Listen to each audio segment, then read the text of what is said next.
Good Wednesday afternoon, everybody. It's Jim, it's Amadeus, and we are here, and we're here to talk all kinds of fun stuff. It's Soccer Wednesday, Amadeus. Why don't you bring us up to speed on what's going on? Yeah, it's a big Major League Wednesday. Obviously we got the Euro Cup going on. We Mhm. just had two matches finish. The ones this morning, Croatia and Albania drew 2-2, and then Germany just beat Hungary 2-0 in the noon match. Later today, we're gonna have Scotland and Switzerland. Scotland and Switzerland to finish off the day. But we got lots of action on the pitch tonight. There's a full MLS slate going on in the United States. We have some Brazilian soccer because they're taking a page from the MLS books during these international tournaments. And, tomorrow is the start of Copa America with Canada and Argentina kicking us off. So definitely it's a packed day, not just with the Euro Cup.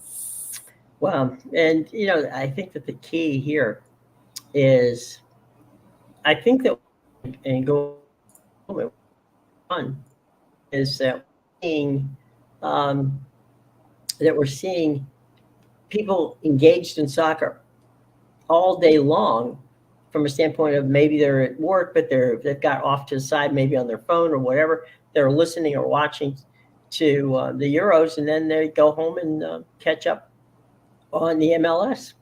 So it's becoming a very entertaining situation for soccer fans. Yeah, definitely. And like I said, it's a full slate tonight. So Mhm. whoever your team may be, there's probably just one team that's not playing this week. But Mhm. there's definitely everybody's playing tonight pretty much. There you go. Let's what we've talked about this a couple times. There's teams that have done well that we thought would do well. Then there's three. Then we have a situation where there's teams that we didn't see coming up but have done well, which is, I mean, that's basically what happens in pretty much all sports. Is you undervalue one team and then all of a sudden you know and overvalue another. And certainly, I think that's happening quite a bit in the MLS this year. Yeah, definitely. We've seen Inter Miami. They're one team that when they were going for the Champions Cup, they weren't in the best form, right? And even though they got Hmm. off to that early start, they started to fall out of form. But now, they seem to be back in form. They're at the top of the table there, and right behind them at the top of the table is Cincinnati as well. Cincinnati is one of those teams where they won the Supporter Shield last year. We're one of the best teams in the MLS, and this year they got off to that slow start as well because they were also in the CONCACAF Champions Cup, and usually that's more of a desirable competition for these teams. And it's not just here, obviously, all across the world. In Europe, we see teams. I've seen one year Espanyol threw their season in La Liga and ended up getting relegated just to try and make a run in Europa League. So we see it all the time. Those are the ones they want to win. But now that the Champions Cup is over, Cincinnati's really started to make a rebound. They're a team that's gotten into good form as well, and all of a sudden they're right behind Miami. And yeah, there's been quite a few surprises for sure in the MLS table this year. Yeah, and I think that it's good, frankly, for soccer when there are those surprises, because then you can begin to look out and realize that maybe, just maybe, my team, whoever that team may be, um, is really got a chance here. Yeah, and you never really know with the MLS. Because if you look at some of these teams, New York City FC is a great Hmm. example. This was one of the worst teams in the league last year, finished in the bottom five of the table, got off to an awful start again this year, lost their first couple of matches that looked like they were going to be at the foot of the table again. And now all of a sudden they've gotten hot. They've won quite a bit of games, and now they're sitting fourth in the Eastern Conference with 9 wins. And another team like that from the West is Colorado, again, another team that was at the foot of the table all year, one of the worst in the MLS. And this year, they're not having a great season, 7-4-7, but they're not having a bad season either. And they're in sixth in the Western Conference. So, if playoffs were today, they're making it. So definitely anything can happen. And even last year, we saw with Inter Miami, one of the worst teams in the MLS. As soon as Messi got there, he turned them around. They went on. I think they won the U.S. Open Cup, or they made a run in it at least. And right, they did run. Yeah. I think they went to the final and lost, or the semifinal, something like that. But they did win the Leagues Cup, that new tournament that with the Mexican clubs, and they're even thinking about adding some of the Central American clubs as well, which I think would be good for the competition. But yeah, and they almost they didn't make the playoffs, but they almost snuck into that ninth, wild card spot. So they definitely had a chance there. So anything can happen. It's a long season, and especially the way the MLS works, where basically, 9 of the 14, 15 teams in each side of the table is going to make it. Yeah, anything can happen. Well, and I think that it's funny. I've spoken to a bunch of families who have kids who are soccer fans. They're growing up. They're watching the games on Saturday morning, and when they go to when the families take them to a soccer game, an MLS game, I ask them, what's going on, and they go, look, all we hope is it's competitive. It doesn't. If our team loses, that's okay, but as long as it's a fun and tightly played game, that's all we ever want. And so I guess what I'm saying is the expectations of the average MLS fan is not as much give me a win, give me a loss, but give me competitive soccer. And you just mentioned that's what's going on right now. Yeah, especially in the Eastern Conference. Like if you look at it right now, you got New England in last place in 15th for the Eastern Conference, 5-1-10. Already 10 losses in 16 matches. It looks terrible, but they got 16 points, and the team in 9th place, Nashville, has 20 points. So as bad as New England has been, they're 4 points out of a potential wild card spot right now. Yeah, and that's again, all you can ask for, right? Is be competitive, be entertaining, and what more can you want, right? Exactly, and you got to be realistic. You're not going to win the Supporter Shield, but if you sneak into the playoffs, you never know. Anybody can get hot, go on a run, and win the MLS Cup. Right, and it's it's a situation where I think that generationally, that kids today benefit from the fact that they can watch soccer, and maybe they may not want to. They may stick to soccer and try not necessarily go to basketball or potentially to football or whatever, because I think that's the thing. The growth of the sport is not on the youth side, okay? And when I say on the youth, I'm talking about under 15 or so. It's what do they do when they go to college? Do they play the game, or do they play another game? And back in the day, it was kids would play soccer, really, and enjoy it, but end up on the basketball team, or end up playing wide receiver or defensive back on the football team. But when we start getting more competitive from the top flight athletes that we have in the country, and the same could be said for Canada. I mean, there's the top flight athletes look for where can I go to get the money, and right now it's not the MLS, but it certainly would be an entertaining opportunity to be to get to that point. Yeah, and it's funny you bring Canada up, because Canada, a lot of the time, our players go to the United States for whatever sport it may be, basketball, not so much hockey, because we have a lot of our own scouts. They come from the OHL and the AHL, but yeah, a lot of these other sports that are American dominated, football, basketball, you're going to go to a college or a university in the States. It's just that's where you're going to get noticed. You're not going to get noticed up here. And really, though, you've seen the same thing from Americans with soccer. So for the longest time, USA, Canada wasn't a great team, really wasn't competitive at the international level. over the last 10, 20 years, the game has been growing. But what you're Right. seeing, this specific generation, this team that made the last World Cup and is in this Copa America, obviously both Canada and the USA. What you're seeing is a lot of their players that are starting on this starting 11. They Mhm. are very good players, but they were playing overseas. And that's just how the growth of the game. It's growing here, and it's Mhm. grown to the point where now, yes, you have a competitive team. You had to send those players overseas to turn them into a competitive team, but over time that will grow the game on this part of the world. And Mhm.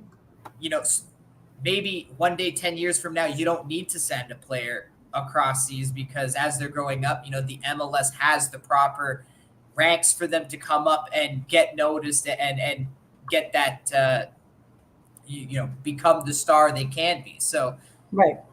yeah, that's just the way it's heading right now. Right now, it's if you want to be good and have a chance at making, the US national team, the Canadian national team, you have to go overseas and play for a Juventus or something like that, somewhere in England, Germany, one of these teams, as you see a lot of these players doing. But it's growing the game. The team's getting more competitive. They're learning how to play those. And then maybe when the next generation comes up, as these players are leaving the game, on the later end of 30 and getting ready to retire, they have that knowledge from playing overseas and in the more competitive European leagues that they bring down. They can pass that knowledge on to the youth of the team, and that's how the sport grows on this side of the world. Well, the other thing too, and you brought this up before, and that's what you talk about the Brazilian teams, right? Where they take and nurture the young players, and then they sell them off to the big, you know, the big teams in Europe, right? That wouldn't necessarily be a bad next step for the United States, no? Yeah, absolutely. Because that's what you're seeing right now. Like obviously everybody's talking about Endrick, who's going to make he's going to be on the Brazilian national team in Copa America, but he's going to be on Real Madrid next season as well. But now that he's Mhm. 18, but he's been playing for Palmeiras. That's where he made his name, and that's how these Brazilian clubs work. They run it like a business. Right. Whereas we develop you. We try to get the best out of you at your young age.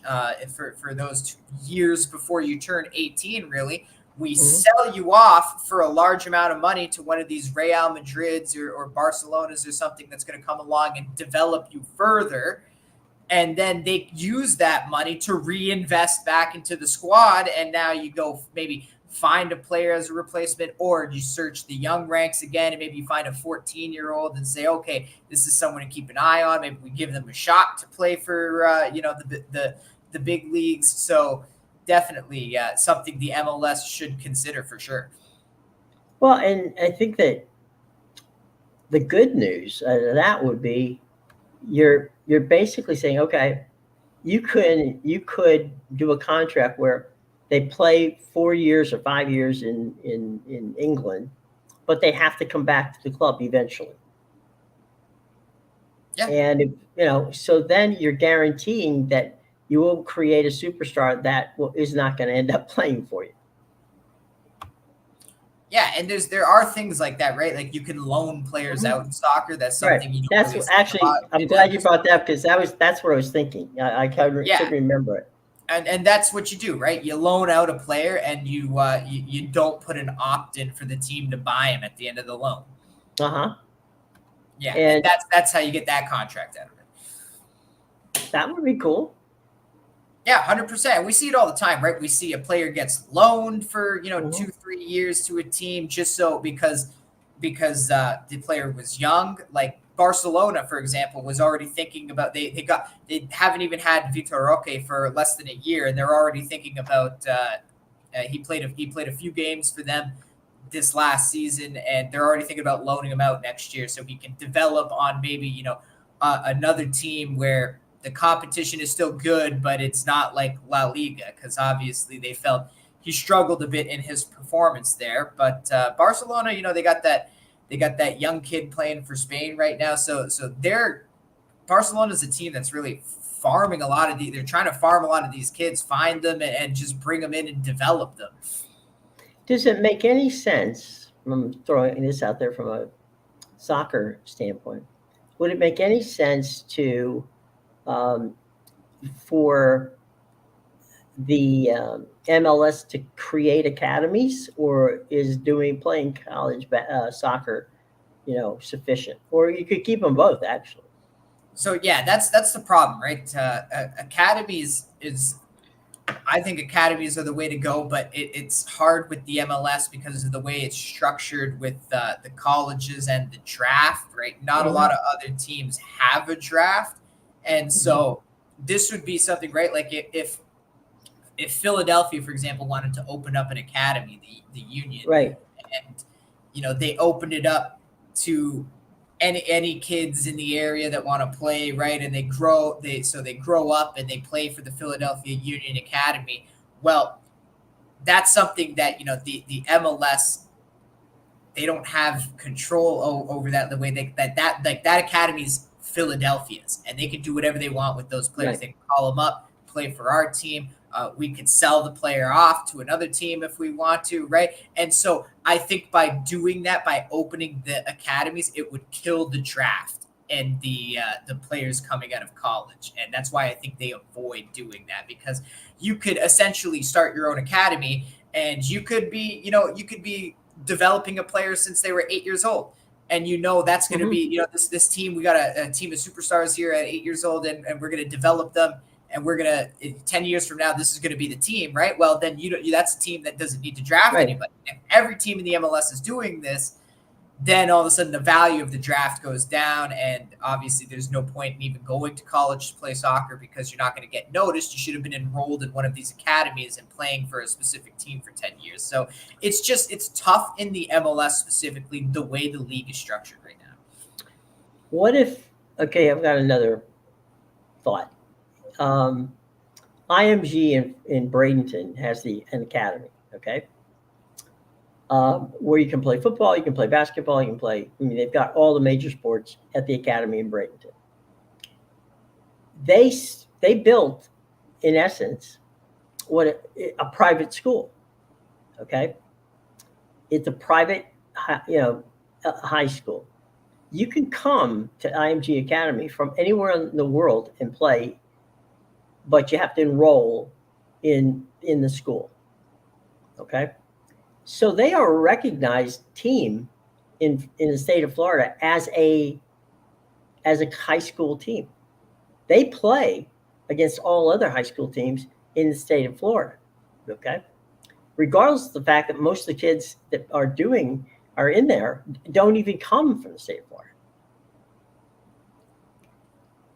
Then they participate in the championships.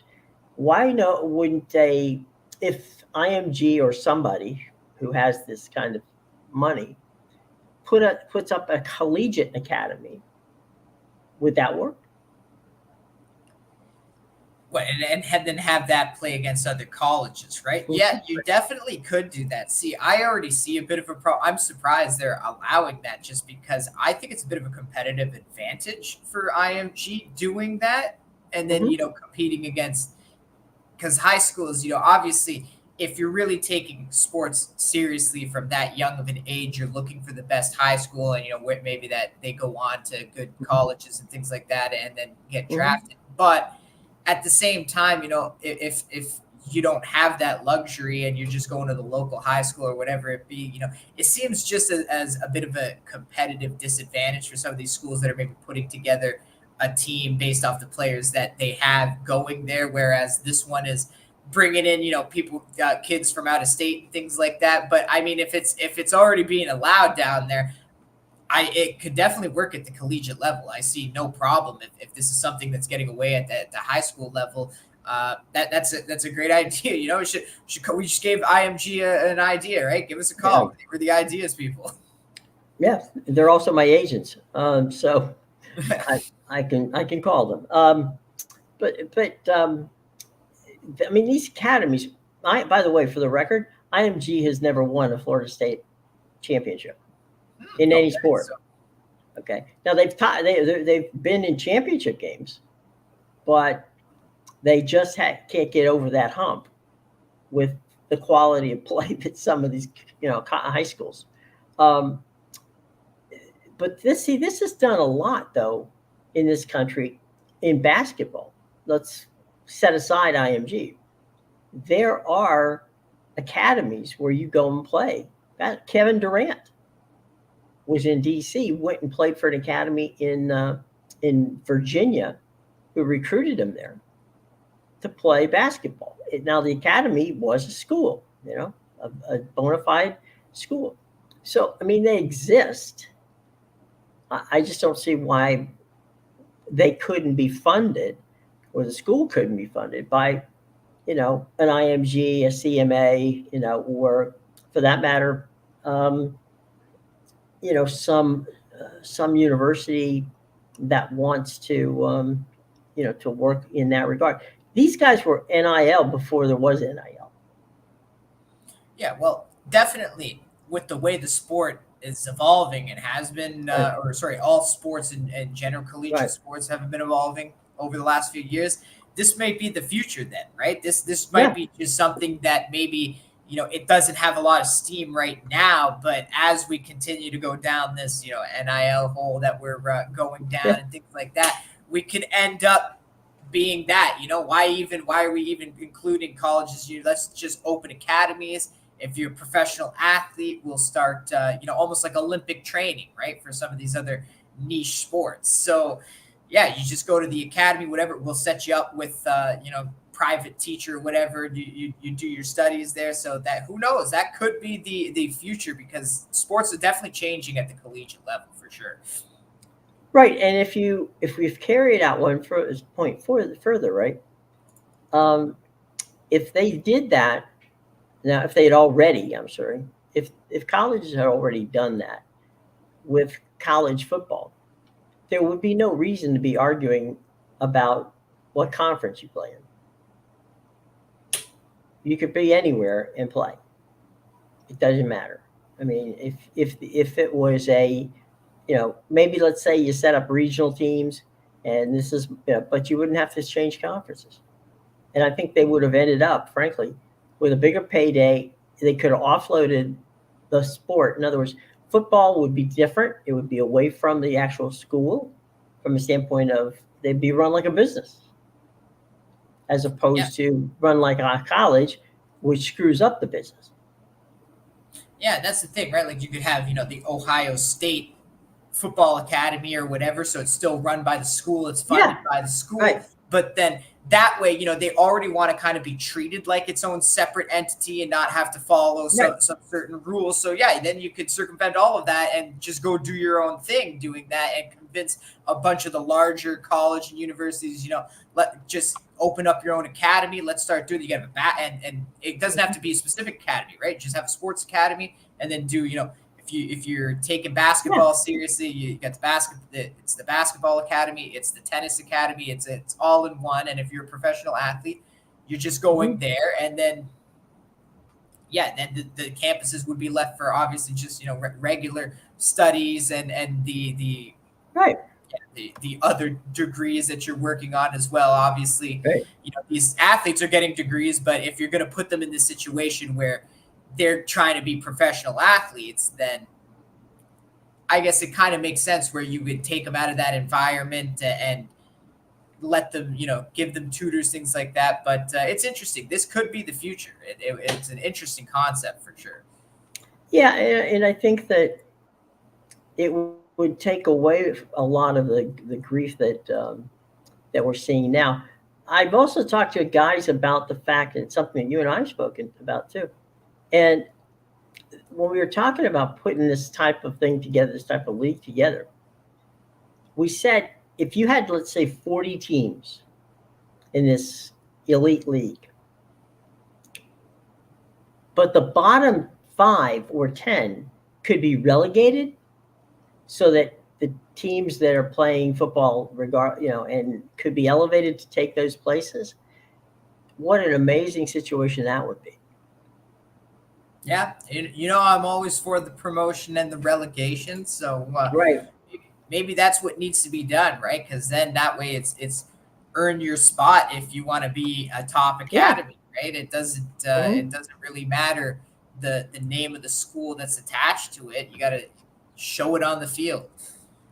Well, to take that one step further, Brett Yermark, who is the commissioner of the Big 12, is exploring, they haven't done it yet, but they're exploring the possibility of having a national sponsor of the conference. So, in other words, it wouldn't be known as the Big 12 Conference anymore. It could very well be known as the General Motors Big 12 Conference. Yeah, And I they mean, would pay you see it they all the would pay time. up to $50 million for naming rights of the conference. And each school would get money from that conference. I mean, from that deal. It's an Yeah, interesting way of thinking about it. I got to say yeah. that. And that's it's again another soccer thing, right? Like Yeah, obviously, Ligue 1 was Uber Eats Ligue 1 this right. last season. Now it's going to be McDonald's, I believe. But yeah, there's a lot of these smaller, like the Bulgarian league is EVBET, the Yeah, EVBET league. So definitely, for a long time, the English Premier League was the Barclays Premier League. yeah, They were yeah. sponsored by Barclays, and obviously they dropped that sponsorship years ago. But for the longest time that I can remember growing up, it was always the BPL to me. So. Yeah, absolutely. It's big in soccer. You definitely see a lot of these leagues. I think even the Brasileirão had one next to it last year, but yeah, even these leagues in Argentina, the Liga de Profesional, when were doing the Copa de la Liga, it was the Copa Sur Finanzas. So they find a sponsor and you attach it to. So good on Brett Yormark doing that. I mean, that's definitely gonna help put money in the pockets of some of these teams that were kind of forced to leave their conference, and then the Big 12 was kind of left for football at least a little watered down. Still going to be one of the best basketball conferences though, so Yeah, silver lining there. yeah. Small, but nevertheless, a silver lining. Uh, but yeah, I think the most entertaining part of that would be that you've got some pretty cool you got some pretty cool stuff going with the league, and it just makes sense to go ahead and do that. And that's the old joke that if it makes too much sense, no one will ever do it. So that's where they are at the moment. But I do think that being creative is the best way to go. Yeah, 100%. I think, like I said, the way that the sports seem to be evolving at the collegiate level with these NIL deals, we got unions now and things like that. It's going to continue to evolve. So things like that might be the future of the sport. Getting a sponsor, like hell, the bowl games always have a sponsor beside it. Yeah. So why not throw one beside the conference? They have TV deals and things like that, so that it totally makes sense in my eyes. Well, the other thing is in Major League Sports, right? But it doesn't matter where what the sport is. The stadium has a name, a naming rights deal. Yeah, So exactly. you're Right. walking into a stadium that, for all intents and purposes, is the corporate stadium. Yeah, and sometimes when the name is changed, people won't go to the new name, right? Like obviously Heinz Field being I was thinking the same thing as you. yeah, and for me, Toronto's still the Air Canada Center. The same way for my parents, it's Right. still the Maple Leaf Garden. So That's that's right.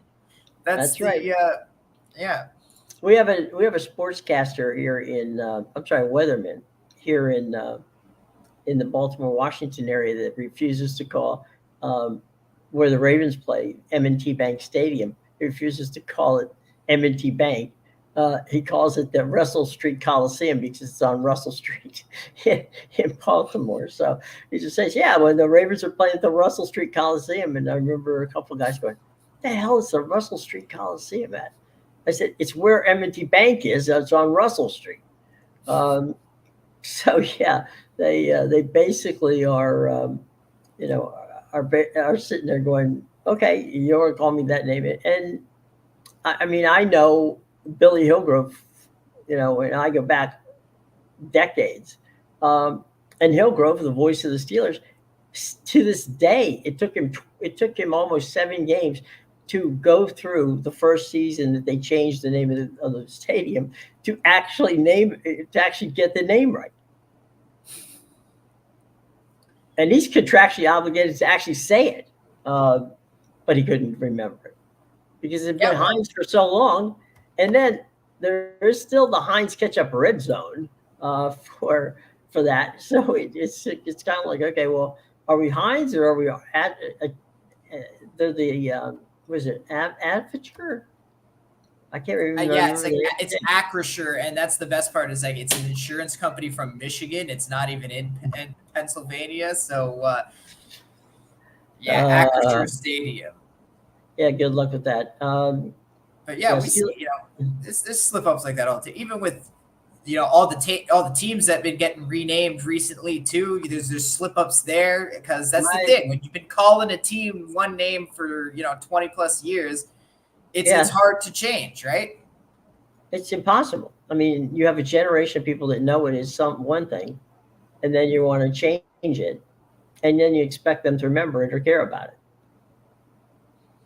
Yeah. So I mean, yeah, and even like look at like Twitter and X, right? So that's another example. Like half the people are never going to call this thing X. It's always going to be Twitter, and I believe it's still Twitter.com as well. it is. And they're Yeah. trying the Elon Musk theory of the case is that he doesn't mind that people still call it Twitter, but it's most places will. I know um, when we use Twitter X as a source, right, where you grab a clip and pop it into your stories, right? They say they meaning the Associated Press because that's the rules everybody goes by. Uh, they say, fairly or not, that you need to call it when you're giving attribution to it. You need to call it X, formerly known as Twitter. You can just say X if you want, but for those who can't remember that X was Twitter, there you go. You get what So it's you like what you Prince. exactly. The Throw. formerly known as as X. So it's crazy, but it is what it is, right? Okay, Yeah. all right. So we've come to that point in the game here where it's time for you to showcase what's going on for you and your fans. Checking out, of course, the show box down there, which they should be doing every day. What you got for us today, bud? Yeah, well, make sure you check out my premium picks at bigal.com, pickadvisor.com, and theinsidersroom.com. The links are in the description below. I had a nice 2-0-1 day in the Euro Cup yesterday, so looking to continue that into today. I do have 2 plays on this 3 o'clock match. If you want to know the side and the total that I'm on, you can go grab that. That's the Scotland-Switzerland match. So make sure you check that out. I also have a lot of action on the pitch in general tonight. I have my MLS Eastern Conference game of the month that you can grab. I have 2 plays on the pitch in Brazil. And I also have a baseball play for later tonight. I believe 2 of my plays have already gone for baseball. But yeah, make sure you check out that action as well. Okay, all right. We would be remiss if we didn't take a second and honor one of the greatest players of all time, and that, of course, is the passing of Willie Mays. Willie played for the New York Giants, then obviously went out west to play for the San Francisco Giants, and came back to New York in the latter part of his career to play for a year or so with the Mets before becoming a coaching and then an advisor to the Mets. It's hard to quantify, frankly, in today what Willie Mays was to baseball at the time in the 50s and 60s. I don't think it would be a stretch to say that Willie Mays, if we're going to equate him to somebody, Willie Mays was the Michael Jordan of baseball. He could do. He was, we talk about five-tool players. People can run, throw, make spectacular catches and hit. Willie Mays hit 600 home runs. Okay, not a bad situation from that standpoint. Had a lifetime batting average over 300, and won 16 Golden Gloves. Which is funny because here's the reason I say it's funny. He was in the league 6 years before the Golden Glove Award actually was established. So, far and away, he and Brooks Robinson had the greatest, Golden Glove collection of anybody. But if you think about it, there's that famous clip that they've been playing on television all day long about that, run the World Series catch where he's running at the wall at the Polo Grounds in New York and making the over his shoulder catch where he made the basket catch, right? What people may not know about the Polo Grounds, it was not symmetrical. So it wasn't like 335 down one line, 335 down the other line, and somewhere between 400 and 410 in center, which is what you see mainly in baseball parks these days. It was 325 down the left field line. Get this, short porch. Talk about short porch.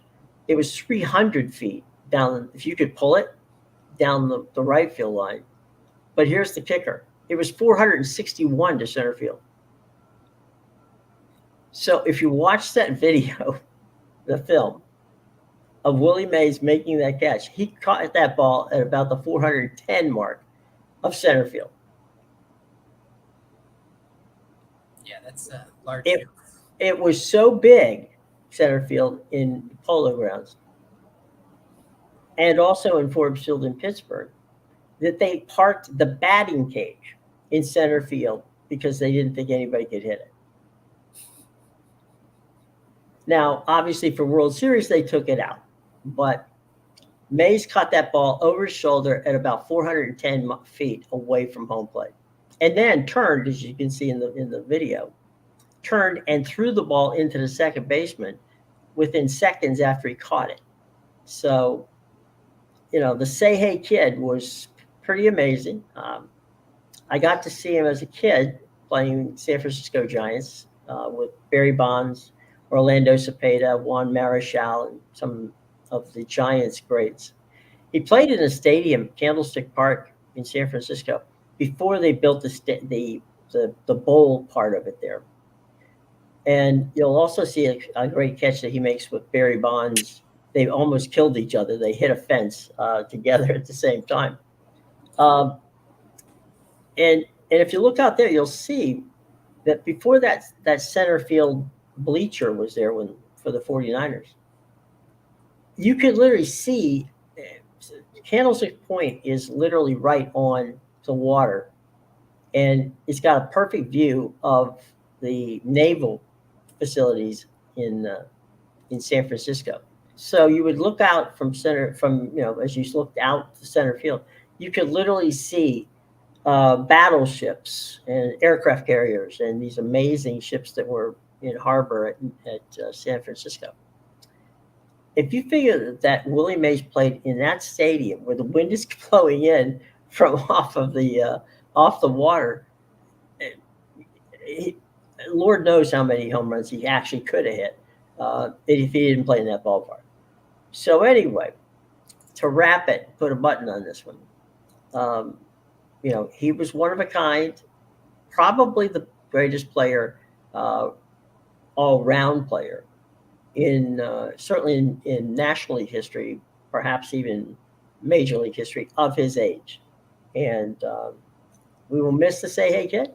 He was a phenomenal person and a phenomenal player, and we just wish he and his family, nothing but great memories of Willie today on this Juneteenth day, which ironically, there will be a game played in Birmingham. It's the Juneteenth game, where the game will be played in honor to Major League teams will be playing there in honor of Willie in Birmingham. He obviously was meant to be there, but unfortunately couldn't make it. So it's a good day to go on YouTube and check out some of Willie Mays stuff, because once you see it, you'll see what a special athlete he was in the 50s and 60s, when it wasn't easy to be an athlete in the 50s and 60s and be black. So good on Willie, and we wish you well, my friend. So there you go. Willie Mays saying he had 93 years old, passing last night. All right, so we shall be back on Thursday. We'll have plenty to talk about, and you'll be able to cash all your tickets with Amadeus. Talk about that if you like. And we'll see you on Thursday, everybody. Take care. Bye.